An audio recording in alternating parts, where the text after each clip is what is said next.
Trauma, toxic stress, broken habit, and hurting heart don't define destiny, but peace isn't passive. It requires an exchange. To create a flip and access peace in the middle of the pieces, you are challenged to make an exchange of the lies that have kept you mentally hostage in basement moments. Resilience isn't about bouncing back, but bouncing forward. Living Strong, the flip side of adversity, brings powerful stories and fearless conversations from experts in the field of business, relationships, emotional, physical, and mental health, and faith-based communities. Each episode creates a brave space with powerful tools from authentic connections. Tune in as we dig in with Dr. Jackson on the flip side of adversity.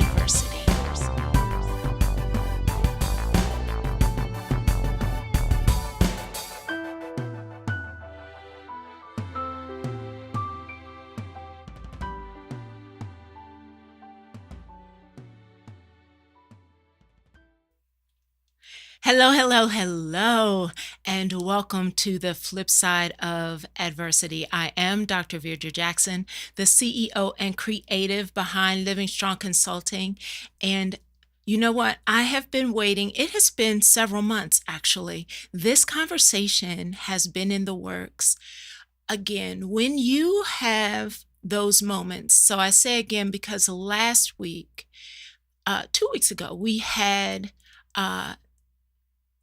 a guest on that I shared how just seeing her in the space create her, there was just a vibrancy around who she was that kept drawing me. Tonight's guest, in a very similar way, is a person who her energy is one that's going to activate you. You just want to, you sit with certain people and you want to sit taller, you want to lean in, you want to engage. And we've been in spaces together before, but we actually had an opportunity to sit down and talk during the last Book Prophets Club event in Atlanta. Shout out to Toccara Vision Avant as she creates space for authors to connect, develop authentic relationships, learn how to not just sell their books, but create a platform for all of the things that they do, utilizing their books. And so in that space, we had a conversation. And in that moment, I said, you know what? You're going to have to be on the show. And because of her energy, it makes perfect sense that she is branded as the identity architect. And so let me tell you a little bit about her. Dr. Toccara Nicole is a prolific 12-time author, 2-time Amazon bestseller. She's a leader, a publisher, a strategist, and the Vault Talks Women Share TV show host. And she empowers Christian women, entrepreneurs, to unlock their truth selves, build successful businesses, and rediscover their purpose. And she is with us tonight on the flip side of adversity, talking about how you go from trials to triumph by unlocking your identity blueprint. Join me in welcoming Dr. Toccara Nicole to the flip side. Welcome to the conversation, my sister. Thank you so very much. I am honored. I barely slept last night, tossing and turning, waking up like today. I was so excited. So I don't take it lightly to be a guest on your platform. So thank you so much for having me. It is an absolute pleasure. I'm in a season now where I truly just want to put out content with human beings that I love to share the space with. I am over, and actually, my social media post this morning as we are celebrating 8 years of Living Strong Consulting. Yeah, thank you. So I posted this morning this statement of, if you're really focused on being successful, it's actually not about chasing the money. It's really focusing on how will you uniquely add value. You do that, you focus on that, the money will come. And so I know in the work that you do, helping others really understand the value that they have, the identity that is innately given to them, as well as understanding how to move through things they've been through and not get stopped. That's what you do so that they can begin to tap into how they're going to add value. So tell me a little bit about, like, how did you actually get to this place of focusing on identity so specifically? I love this question because it takes me back to the moment, and I remember it clear as day as if it happened yesterday. Mm. 2018, I was in a friend's house talking to my current coach, and we were just talking about, who are you? And have you ever said something and then you're like, oh, I let that come out my mouth. Are you serious? And so at the time I said, I'm the identity coach. And I said, oh, I took that gasp and I said, and I looked up because I knew who I was looking up to. I Yeah. looked up and I said, did I really just release that in the atmosphere? And my coach he's from New York. He's from New York. So he has an old accent. He's like, yeah, you did. And I had to sit there for a second and really understand what I released in the atmosphere. And then do you ever have those moments where as if God will take your life and rewind it back to you and to show you the intricate pieces of why he allows for you to call something what it is? Yeah. Yeah. That's where the seed was planted and it evolved into the identity architect as I realized that he has gifted me to help people, specifically Christian females, Yeah. to build and understand who they are, whose they are, but to launch into the marketplace, helping them to build the book brand business, but most importantly, themselves. Which I absolutely love, because I feel like oftentimes, I'll lean in and say, we will hold on to, almost like allow it to get stuck in our throat, even though we have been told to release it.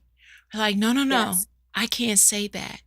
And get Yes. stuck, stifled, and then confused because you have not released the thing that he gave you permission, gave you Mm-hmm. and equipped you for, even though you may not understand how, Mm-hmm. where, all the moving pieces, but we'll let it stay stuck right Yes. here and get stifled by it.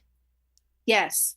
We'll let that fear set in. And then what I had to overstand was that we allow environment to come aside that place of, we know that we are on the brink of something big, like we can feel it, but those that are around us, we'll literally allow for them to put such a cap on our excitement and our drive and knowing that we're supposed to be big. But we're like, well, that environment, whether it's the influences of your family, whether it's the influences of people who you really want to believe every word that they say and you lean and glean on that, yet those are the people who haven't even launched into knowing their true selves. And yet we want that validation from that type of environment.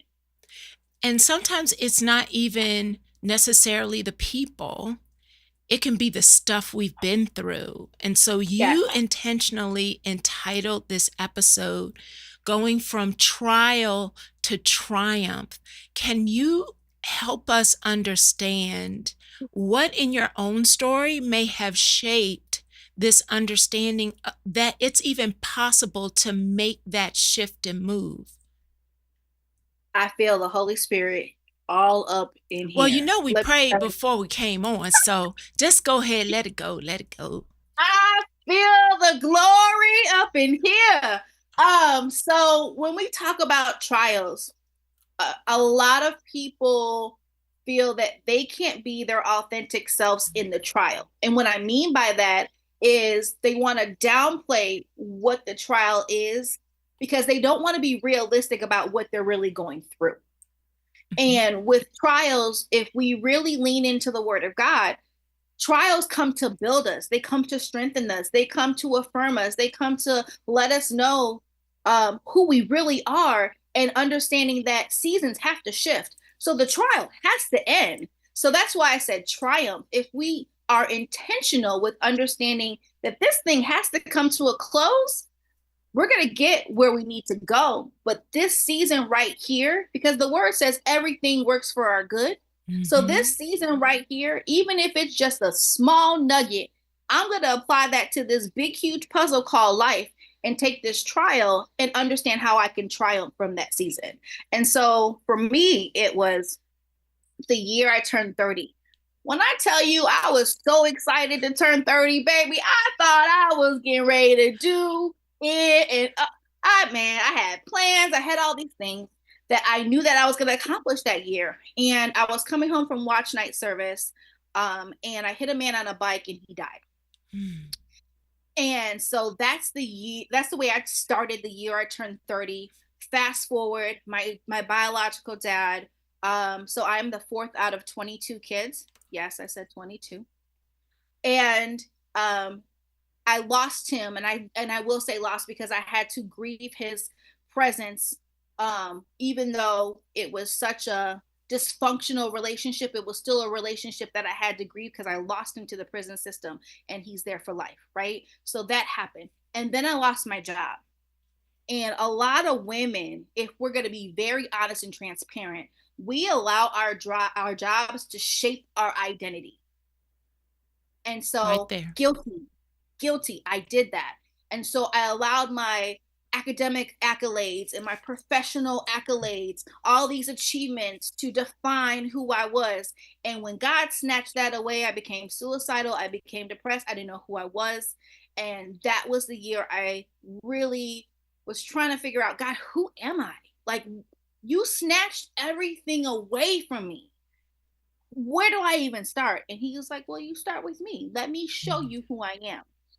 And I remember the prophetic words that I got that year, and they came to pass. One of them came to pass 3 months later. And that's the year I started my whole speaking career, going through a trial. Wow. So it's real. It's real out here in these Holy Ghost streets. Listen. So I know people who have been either connected to a refill session recently or connected to an equity session recently.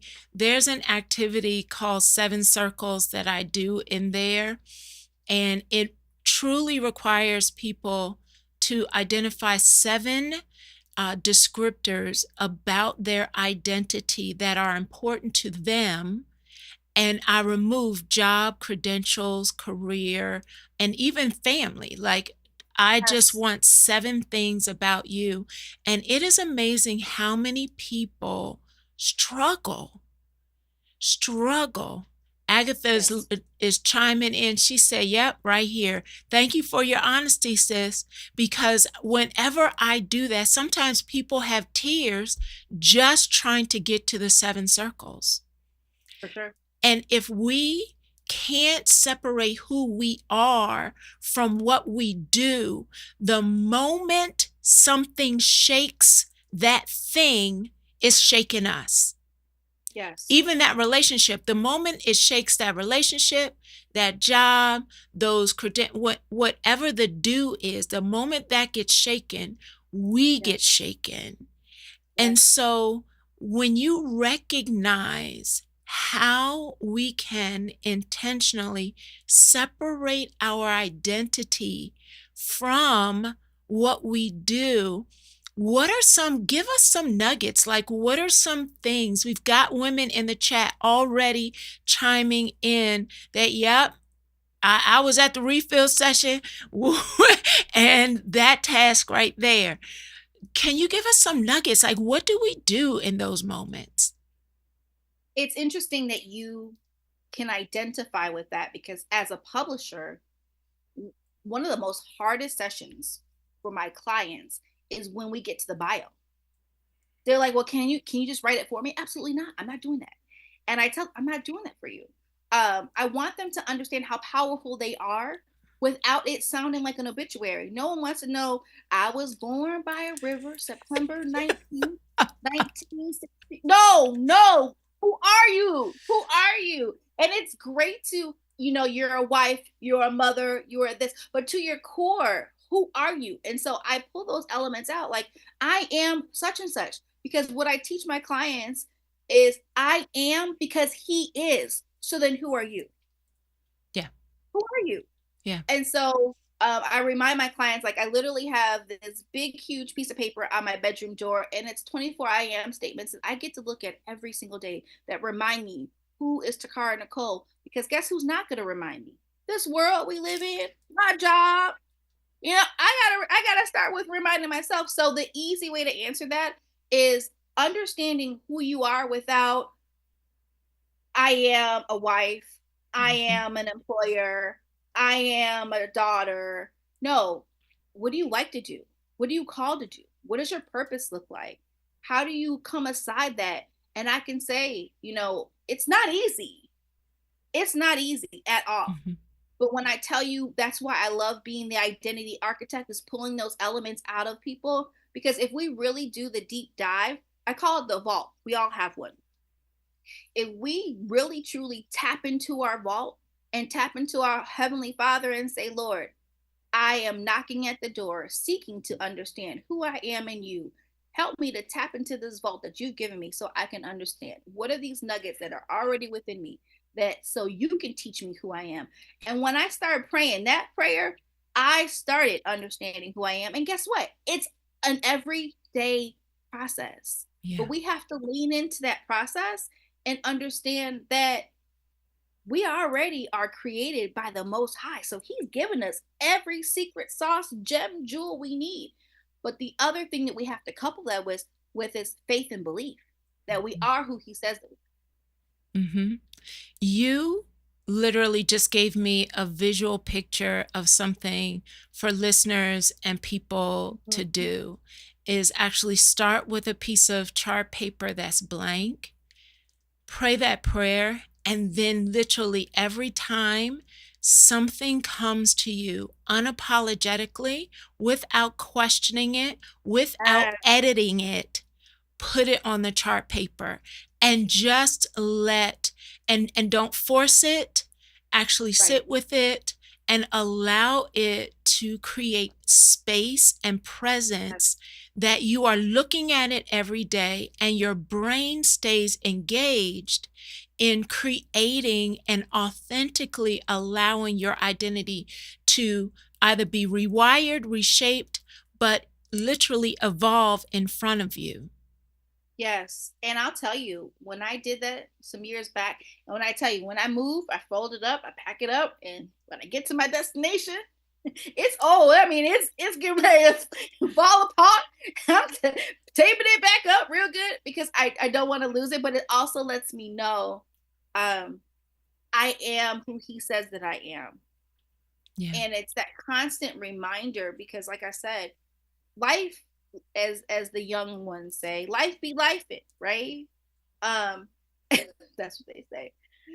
So we have to have some type of grounding for ourselves to understand who we are. So when we walk in this place called the world, that we're not shaken, we're not moving from the right to the left. We are grounded. And when I tell you, when I started rehearsing who I am, and standing in front of a mirror and watching myself smile as I'm listening to myself tell myself these things, the more I started to believe in it and the more I started to walk in. You shared at the very top of the conversation, and that sometimes when we are going through a trial or an experience, we don't allow ourselves to actually be our most authentic selves, even in the trial. I don't think I've ever heard someone say it quite that way. We often hear people talk about be your most authentic self, but they're referencing after the trial. Like now you can be who you were authentically meant to be. But you shared your statement was giving yourself permission to be the most authentic version of yourself while you are in the trial. So, how do you guide your clients through actually creating that balance of embracing what has happened and moving forward? It's not easy. Mhm. It's Mhm. not easy. And when we think of embracing, there's ownership that has to come aside that.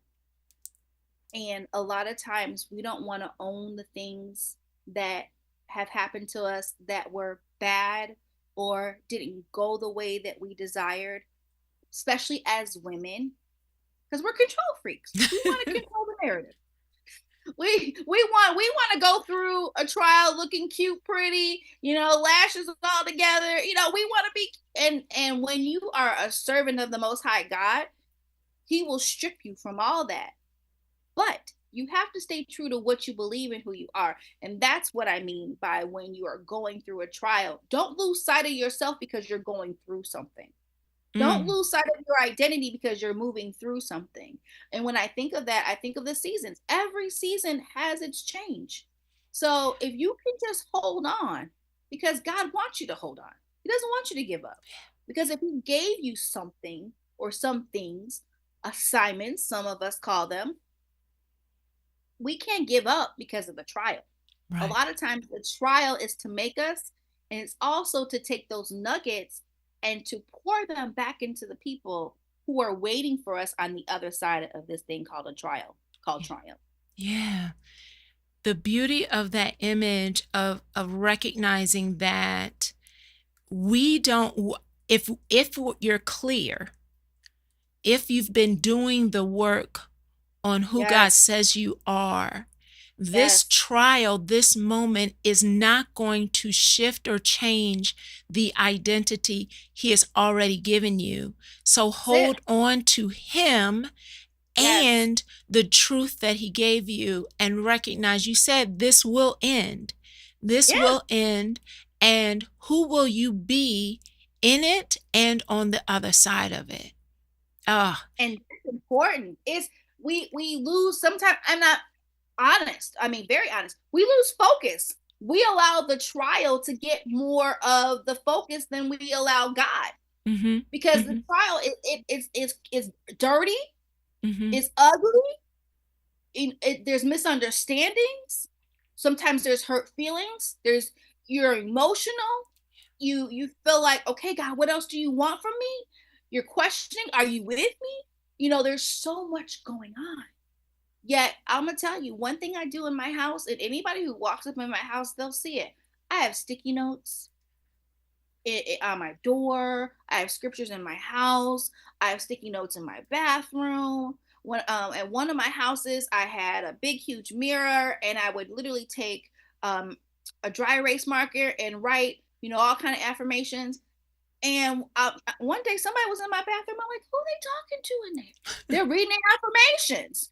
I forgot, because and so I empower myself to be reminded of His word Mm-hmm, and to be reminded of who I am. mm-hmm. I'm really big on that. I Yeah. might lose sight of it for a little bit, but I'm gonna come back to what He said, because I have the right people around me now that will kindly remind me of who I am, even in the trial.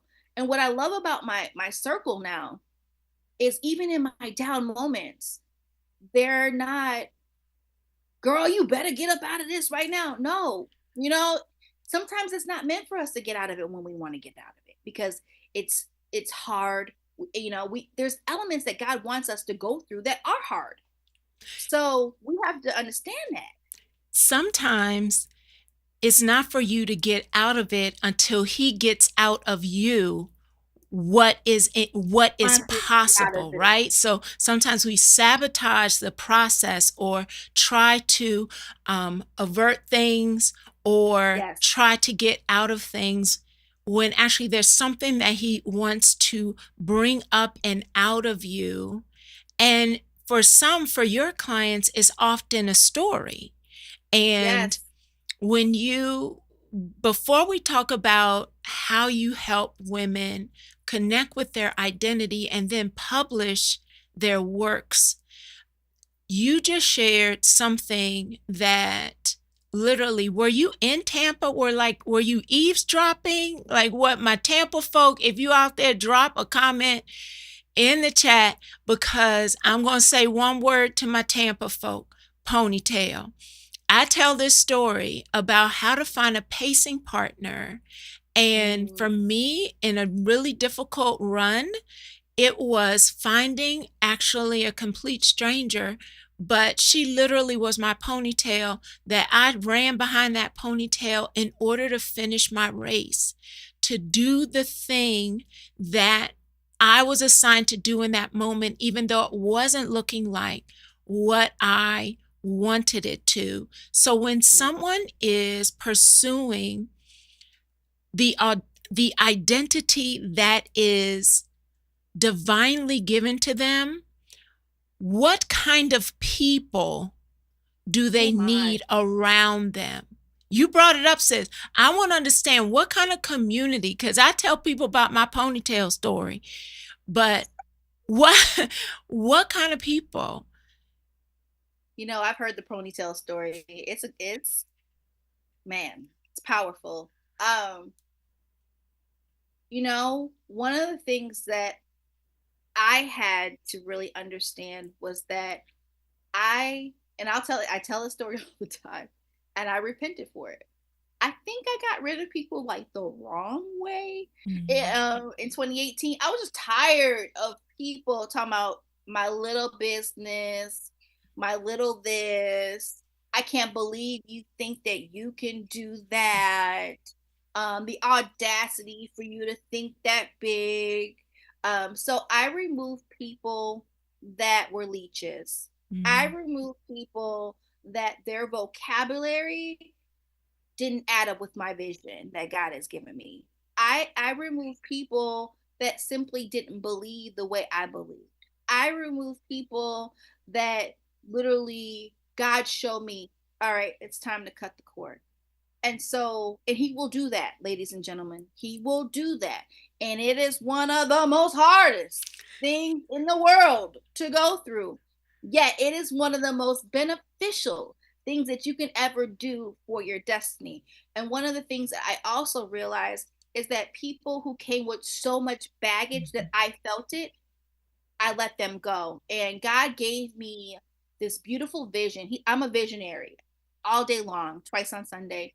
And he gave me this vision of there was this one time that I was flying and I had too much in my luggage. mm, mm-hmm. And I had to buy this ugly Southwest bag that didn't go anything with my feng shui, didn't match my luggage set at all, just ugly. I was upset, sis. I was so mad. Spent $25 on this ugly bag, had to move some of my stuff out of the luggage, put it in the bag in order to get home.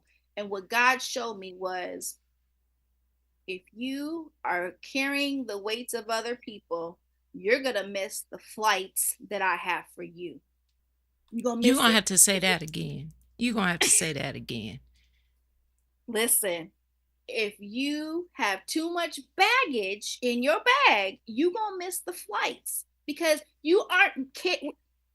If God created our bodies not to create stress, what makes us Mm, think that we are created to carry other people's baggage to mm-hmm. where it causes us to miss the flight? And I'm gonna tell you the image that I just saw in my head. Remember Home Alone? Yes. Were they running, trying to get the flight? That's a lot of people with too much baggage. They trying to carry the bags behind them, yet Mm-hmm. get to the destination where God has called them to, and you ain't gonna get there because you are carrying weight, you're carrying thoughts, you're carrying nasty stuff of other people, yet they call you sis, they call you bro, they call you this, and they want you to help. But when you supposed to, oh well, sis, I need a favor, they ain't nowhere to be found. Listen, stop carrying other people's baggage. When God says it's time to take flight, it's time to take flight, and he wants you to be equipped with the right things and the right people. Yeah. So that's some of the things I had to learn. And when I tell you, even just moving from Chicago to Omaha, Nebraska, God was very selective on who he would allow me to connect with in this community. And I'd be like, he's like, nope.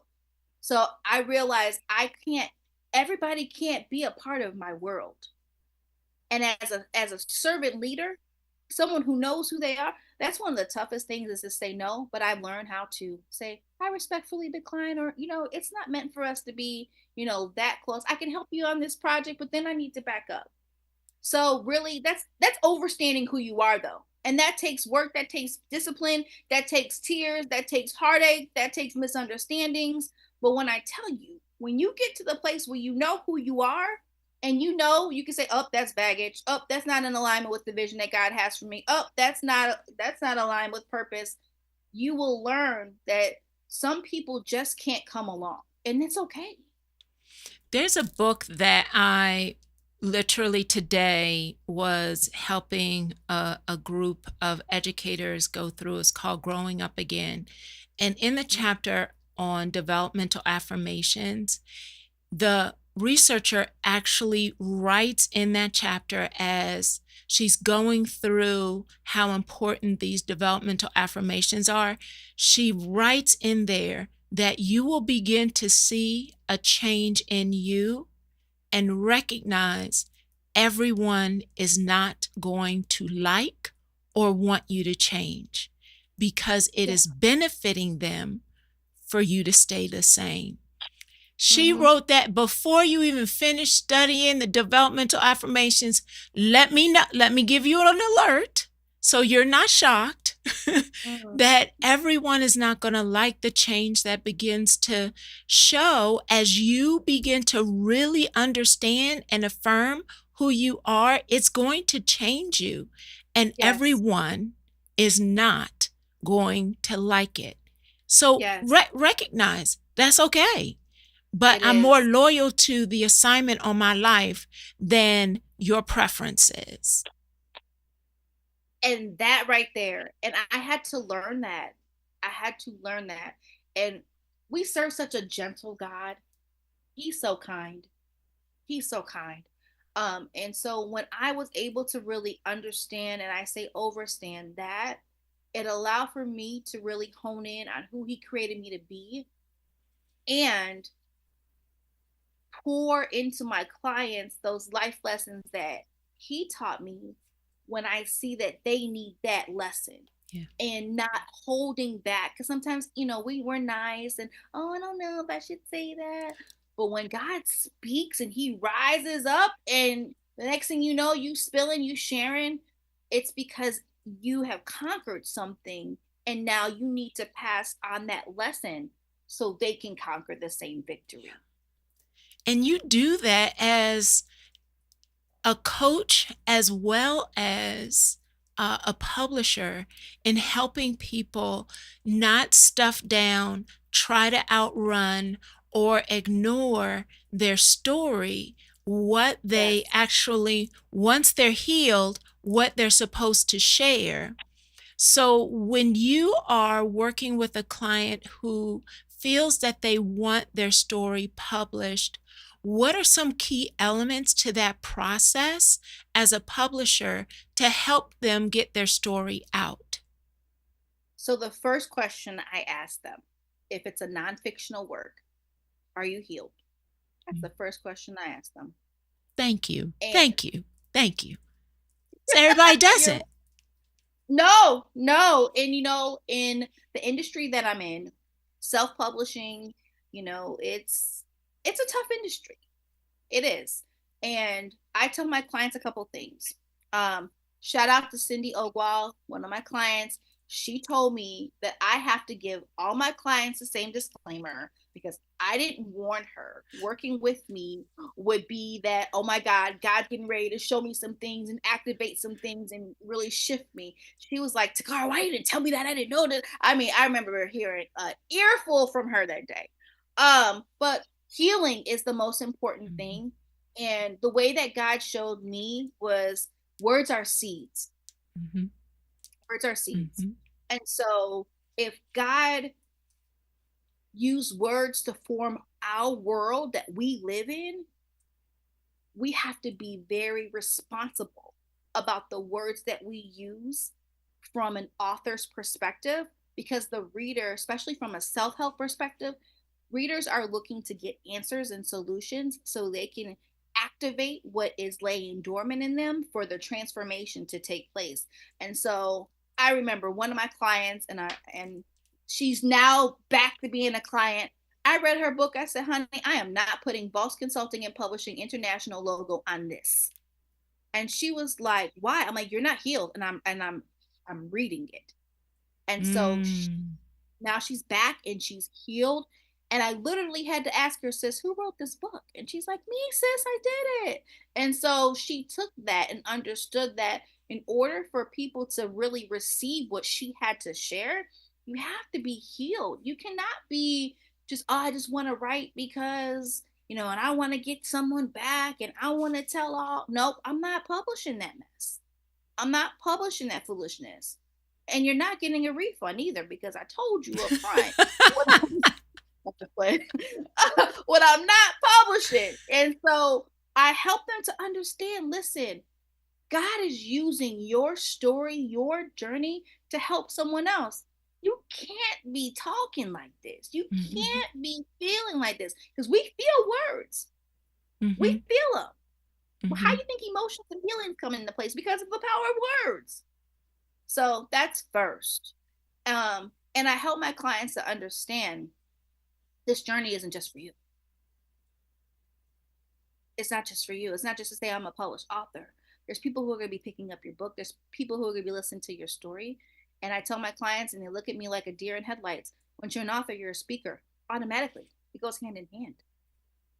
So Yeah. yeah, So the first is making sure that you're healed. And I want to make yes, sure, give people a disclaimer.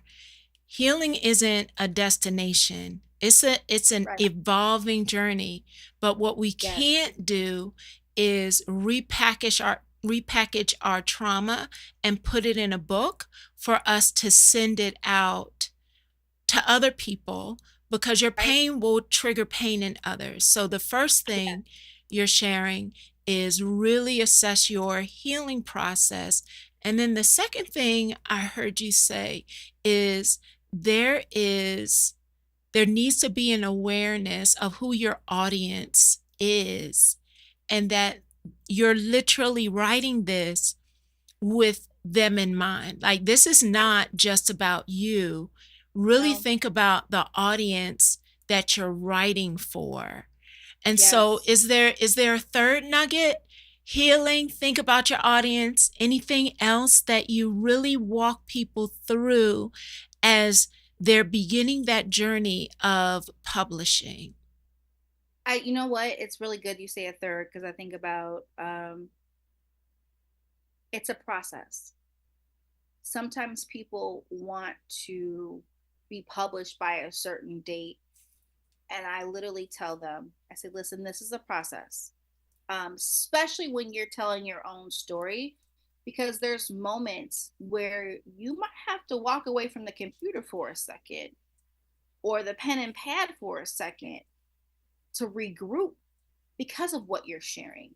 And so, be gentle and be kind with yourself as you're allowing what's in your vault to come up and come out, because sometimes we don't know how it's going to come up and come out, and we have to be ready for that. And I really help my clients to understand, yes, the windshield is bigger than the rear view mirror, so what's ahead of you is way um, more important than what's behind you. And I say that from the standpoint of don't get stuck in your past as you're writing this, because now it's time for you to share it with the masses on what you've gone through. So, but I'm very gentle with my clients. I don't rush them to get the just to say, oh yeah, I'm a published author, woohoo. No, it's a process, and I call it a birthing journey. A lot of my clients call me the mid, because Mhm. I'm helping them to birth something that's inside of them, to really understand what it is that they have. And a lot of times when you are setting yourself out on this, I'm going to write a book journey, your whole intention is different. When you get that thing in your hand, you're like, holy cow, this is what I birthed. I mean, I have a book that I birthed during the pandemic, and I still look at that baby. I call my books babies. I still look at that baby like, holy cow, I birthed that through the midst of this. Mhm. So we have to be able to give ourselves that room and that grace to birth what's inside of us, and not feel like it has to have a time limit, especially when you're talking about your own story. Yeah. This is so powerful in recognizing that it really is a process and to give yourself that grace. And you have really done a lot of work in and invested work on yourself. And so I would love for you to kind of share a flip experience, as you opened up very transparently about adversities that created a shift for you. But can you give us an example of how this process of rediscovering your purpose has actually shown up as a flip in your life? Wow. Um, Setting out on the journey to find me took a lot of courage. Um, Agreed. and some of the things that took a lot of courage, I had that moment where I was like, do I really want to expose myself to some of these things that were so dark in my life? Um, and a lot of times we don't realize how important it is to do the work to get to the next level until we start doing the work and we know that we can't turn back. Mhm. And that was it for me. I couldn't go back to where I was. I couldn't go back to my suicidal ways. I couldn't go back to literally going to work, coming home, and literally sitting in a house full of darkness until it was time for me to get up the next day. I spent years off and on doing that, and a lot of people don't even know that, because it doesn't look like it's a part of my story and my journey, but it was. I was so content Mhm. living in a place of depression, because Mhm. I It knew was how comfortable. to put the mask on and make it look like it was the bomb.org, not even com, bumpercom.org. I made that thing look flawless. And then I knew how to take it off. I knew how to shift in and out. So a lot of people had no idea that I was married to depression. Mhm. Um, and a lot of that came from my dad's absence. I felt like, abandonment issues, rejection issues that I carried for a long, long time. And I carried them because I didn't even know what I was carrying. I had no clue until I really started asking God. And I'm going to tell you, when you pray this prayer, there's no coming back. God, show me who I am in you. Mhm. Show me the things that I need to get rid of that are not of you. And my rejection and my abandonment issues came up so much, to where I was either going to lean into it and just walk in it all the time, or I said, you know what, this ain't cute. I don't like this don't feel good. I know that there's more. And I'm going to tell a lot of people, you can be in church and be carrying all this stuff. Okay, that church ain't going to save you until you apply the biblical principles needed to get your healing. Mhm. Somebody Mhm. needs to hear that. So you better apply what the Bible says to get your healing. Because when I started applying the principles and actually Mhm. studying the word and understood my value and my worth according to the word, I had to divorce depression. I had to get Yeah. rid of my rejection issues. I had to get rid of my abandonment issues. And if I'm very honest, There's a residue because you said something very important. Healing is a journey. And there's times where now oh, that thing's trying to pop up. Let me kill it again. Let me lay it to rest again. So we have to understand the importance of the flip. What's on the other side of this weight that we're carrying? There's a whole nother glory that God wants for us to step into. And that's where my energy comes from. That's where I love being a child of God, and I love understanding that there's no other love like his. So let me get rid of all this other stuff that's trying to take me away from actually being all that he says I can be. That's the only key that matters to me. And that energy literally draws people to you. So as you addressed, didn't hide from, didn't stuff it down, but actually addressed, processed, put it into biblical context. Once you like actually did the work, even though it was scary, it literally sounds like it catapulted you into a space that now I'm not going to be that. I'm not going back to that. I'm actually focused on being the energy, the light that God has called me to be. And that literally is how we even connected. It's your energy, it's your light, it's your brilliance. And, you know, the old adage that you don't look like what you've been through, that whole thing, but you're actually utilizing it to be able to help other women create catapult, create, use tools to create that catapult for them. Yeah. You have so many roles. I can't even begin to understand. But one of them you shared, and before our last 5 minutes of the show, before we um finish up, I love to hear how you help entrepreneurs feel empowered so that they're actually able to thrive. What does that look like? Wow, wow, wow. I don't know if we got enough time, We but got 5 minutes. Come on. I believe this man that I met some years ago, he helped me understand my own vision statement. And that changed my life because it allowed for me to really understand and overstand me yet again. And when I started rehearsing that, literally during the pandemic, I was shifting and pivoting my business. Like, who does that during the pandemic? But the vision of, right? He told me to. And anybody who knows me, they're like, Toccara, you have to be one of the most obedient people that I know, because when you say that God tells you to do something, you do it. And I'm like, absolutely. So one of the things that I really overstand is that entrepreneurs, especially kingdom entrepreneurs, they're focused on getting the glory of God. They're focused on understanding what they have inside of them and helping them to articulate what it is that they desire to do. And a lot of times it can be difficult to even call yourself an entrepreneur. Like, some people come to me, I'm like, girl, you a business owner, right? But no, that's just my hobby. And, I love doing that. And like, no, that's more than a hobby. So one of the things I do, sis, I speak life. I speak what I see. And when a lot of people encounter me, they don't know me. So I'm like that stranger.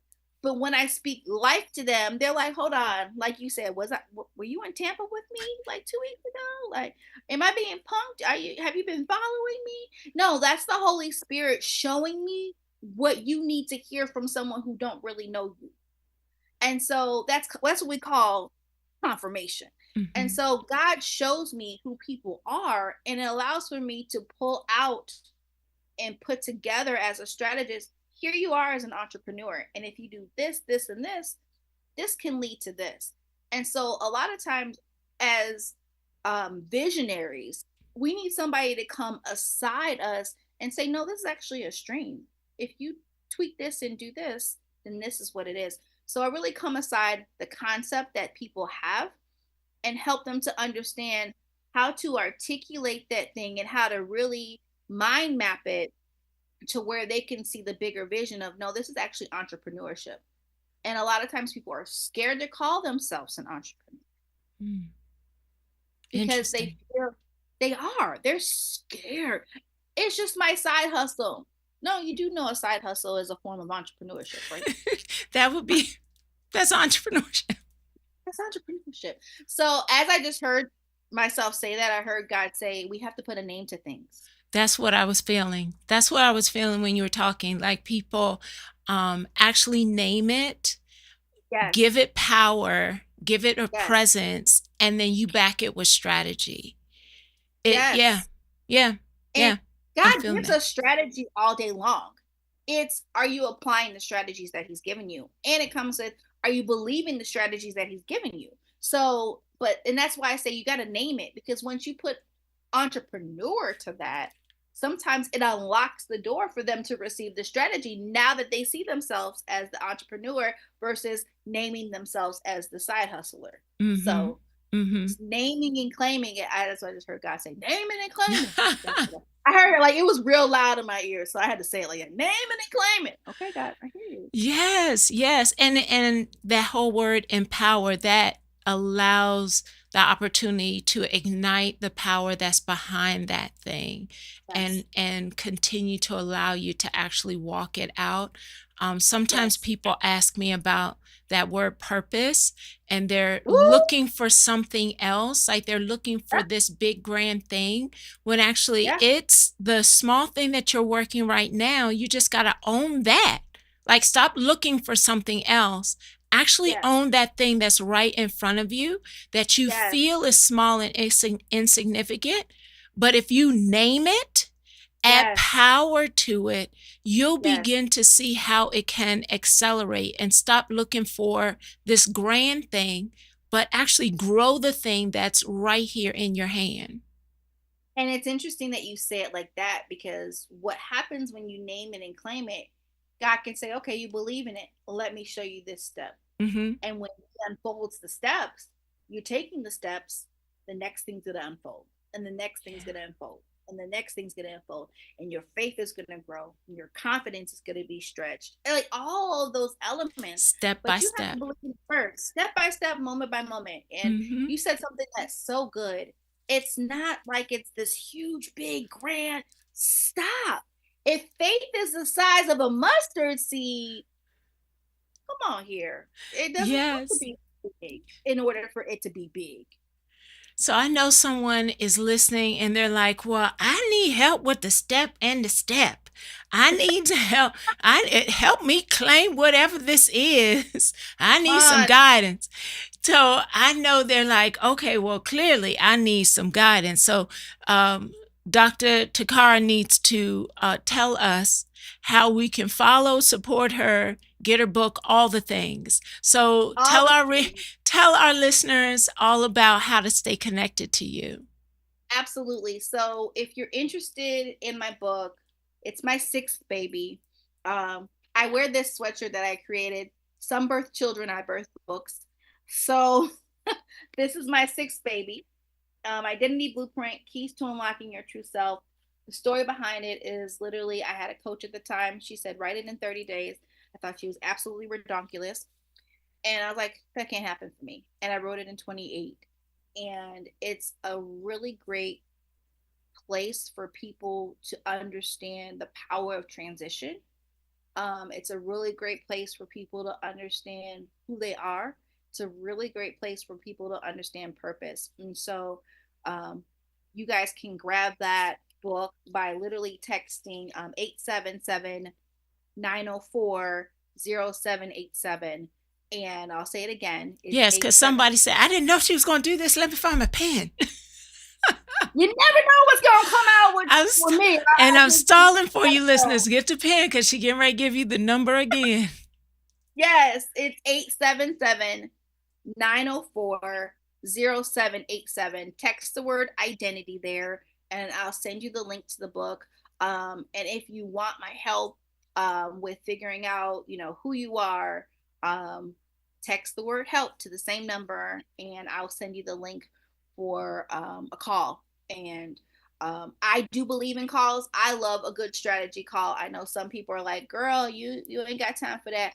I do make time for that because I understand the power of purpose, and I understand the power of understanding that your life is so important that you need to know that you're the game changer. And so helping people to articulate that blueprint that God has already given them, that's my jam. You got to know who you are. Knowing who you are is a game changer. So I say that all the time.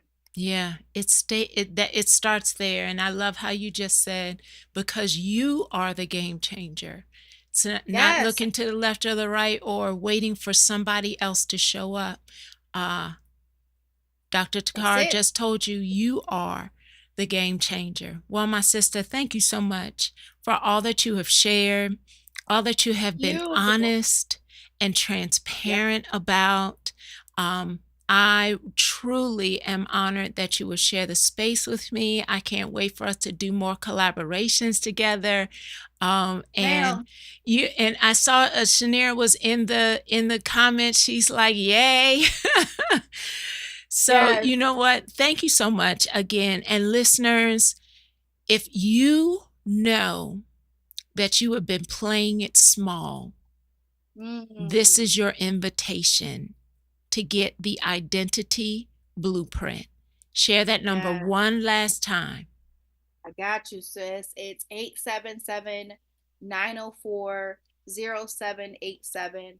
And, as a servant leader myself, it's really super important as we step into the seasons to come for us to know who we are. It is so important because there's such a place of peace and joy and fulfillment when you truly wake up and you like, not only am I Toccara Nicole or Veirdre Jackson, I know who I am. Oh my God, let's go. Let's start the Let's day. start Come the on, day. Jesus. What we got going today? What group we got? It's empowering. It is so, Yeah, and it's just, I love that I've done the work, to really figure it out because I was lost. I was yeah, confused. I didn't know, but now I know. And yeah. um, it's a beautiful thing to know who you are. That Beautiful. indeed, it is a vital tool in order to make the flip.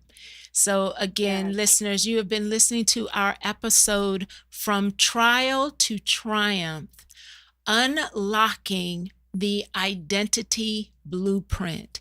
I hope you got some nuggets. I absolutely Yes. know it is an opportunity for you to replay, to share with others. Absolutely offer someone else this episode as a gift and an invitation for them to stop playing small. We will see you same time, same place next week, right here on the flip side. We'll see you then. Trauma, toxic stress, broken habits, and hurting heart don't define destiny, but peace is impassive.